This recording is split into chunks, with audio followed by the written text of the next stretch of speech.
जो सबूत मिल रहे हैं उस हिसाब से मुझे 100% पता है कि उसी ने ये काम करा है और करवाया गया है। हाँ, वो एक्चुअली सब नाम राज कुशवाहा से रिलेटेड है, इसलिए मुझे कंफर्म है कि वो सही है। देखिए, मैं कोई होता नहीं हूँ परिवार से माफी मांगने वाला, तो मैंने माफी तो मांग ली है, मगर इस परिवार ने एक बेटा खोया है और जो मैंने लड़की दी थी उस लड़की की जगह पे मैं इस परिवार का हिस्सा हूँ, उससे रिश्ता हमने तोड़ दिया है और इस परिवार का हिस्सा मैं हूँ और आज से सभी चीजें मैं करूंगा उसके खिलाफ, क्योंकि राजा मेरा बहुत प्रिय था।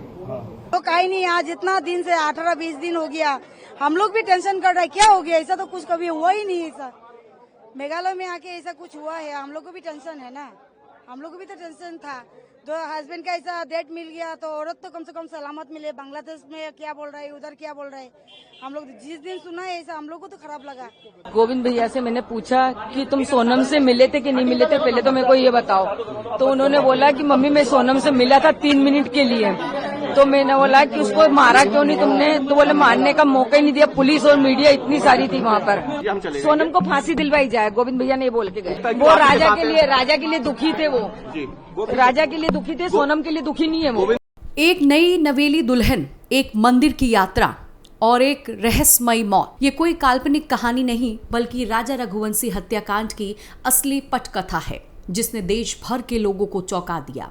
आज हम आपको बताएंगे क्या हुआ था राजा और सोनम के बीच, क्यों हुआ मेघालय का सफर और आखिर किन कड़ियों से बनती है इस हनीमून मर्डर की खौफनाक मिस्ट्री। राजा रघुवंशी की तस्वीर और मंदिर यात्रा हत्याकांड की पहली कड़ी जुड़ती है एक मंदिर से।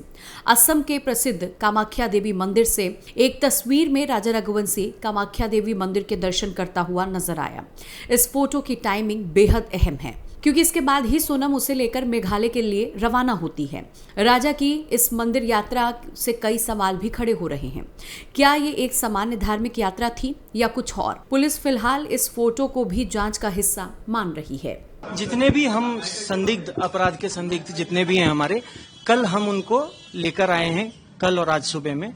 आज पेपर वर्क किया जा रहा है, उनको कोर्ट में फॉरवर्ड करना है, तो अभी हमें इतना समय नहीं मिल पाया है कि हम उनकी पूछताछ कर सकें। कोर्ट में उनको, कोर्ट से हमारे पास जो भी ऑर्डर आएगा, व्हाटएवर जितने दिन का हमको रिमांड मिलेगा, उसके दौरान हम लोग आगे की प्रक्रिया शुरू करेंगे। ठीक है, तो आज के डेट में हमारे पास जो भी जिस एविडेंस के बेसिस पे हमने उनको अरेस्ट किया था, कहानी हमारी अभी वही है और बहुत स्ट्रांग, जैसा सर ने अभी कहा कि there are strong possibilities that she is involve, but ऐसा अभी कह पाना बहुत मुश्किल है क्योंकि इन्वेस्टिगेशन अभी जारी है। देखिए, तफ्तीश अभी हो रही है, ये अभी आपको समझना होगा कि बहुत अभी हम लोग मतलब शुरुआती स्टेजेस में ही हैं। तो आगे जैसे जैसे चीजें आएंगी, जैसा सर ने एकदम आपके साथ सारी चीजें जो है शेयर की हैं समय के साथ में, तो जैसे नई परतें खुलेंगी हम लोग आपसे बिल्कुल साझा करेंगे वो चीजें। राजा और सोनम की शादी 10 दिन पहले ही हुई थी।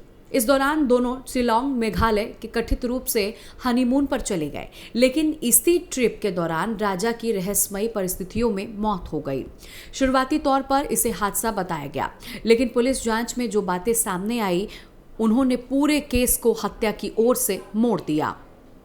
सोनम का पुलिस के प्रति व्यवहार। एक मीडिया रिपोर्ट्स के अनुसार पूछताछ के दौरान सोनम ने ना तो विचलित नजर आई और ना ही उसे कोई पछतावा हुआ, बल्कि पुलिस के मुताबिक उसने कई बार गुमराह करने की कोशिश की और बयान भी बदलती रही।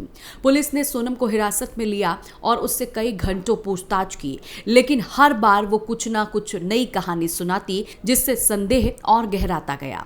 पंडित की भविष्यवाणी। इस हत्याकांड में एक और चौंकाने वाला मोड़ तब सामने आया जब ज्योतिषी का नाम सामने आया। पंडित अजय दुबे सामने आए और एक मीडिया चैनल से बातचीत में पंडित ने दावा किया उन्होंने पहले ही राजा रघुवंशी की मृत्यु की भविष्यवाणी कर दी थी। उन्होंने राजा को सलाह दी थी कि शादी के बाद किसी भी पहाड़ी क्षेत्र में यात्रा ना करें क्योंकि उसकी कुंडली में मृत्यु योग बन रहा है। पंडित के अनुसार उन्होंने राजा को विशेष पूजा करवाने की भी सलाह दी थी, जिसे राजा ने माना भी था, पर पहाड़ी यात्रा का निर्णय उन्होंने नहीं टाला। रिश्ते की उलझन, राज का जिक्र। इस केस में एक अन्य पात्र की एंट्री तब होती है जब एक अखबार ने सोनम के कथित जान पहचान वाले युवक राज के चाचा का बयान प्रकाशित किया। राजा के चाचा ने साफ तौर पर कहा कि सोनम किसी भी हाल में उसके भतीजे को पसंद नहीं करती थी। यह बयान इस मामले में एक नया मोड़ जरूर लाता है, लेकिन जांच एजेंसियां अब इस पहलू को कई तरीके से भी देख रही हैं। शादी 10 दिन पहले हुई थी। कामाख्या देवी मंदिर की यात्रा, मेघालय की हनीमून ट्रिप, राजा की रहस्यमयी मौत, सोनम की गुमराह करने वाली बयानबाजी, पंडित की पहले से ही की गई भविष्यवाणी, राज के परिवार का बयान। राजा रघुवंशी का ये मामला अभी भी पुलिस जांच के अधीन है। सोनम हिरासत में है, पूछताछ जारी है। हर दिन इस केस में एक नई परत खुल रही है। कभी तस्वीर तो कभी ज्योतिषी तो कभी रिश्तों की उलझने। यह केस न सिर्फ कानून बल्कि समाज और रिश्ते की बुनियाद से भी कई बड़े सवाल पूछ रही है। क्या वाकई राजा की मौत पहले से तय थी? क्या सोनम के मन में कुछ और था जो किसी को पता नहीं चला? राजा रघुवंशी की मौत की ये कहानी शायद वेब सीरीज से कम नहीं है। फर्क बस इतना है कि ये सच्चाई है और इसका अंत अभी बाकी है।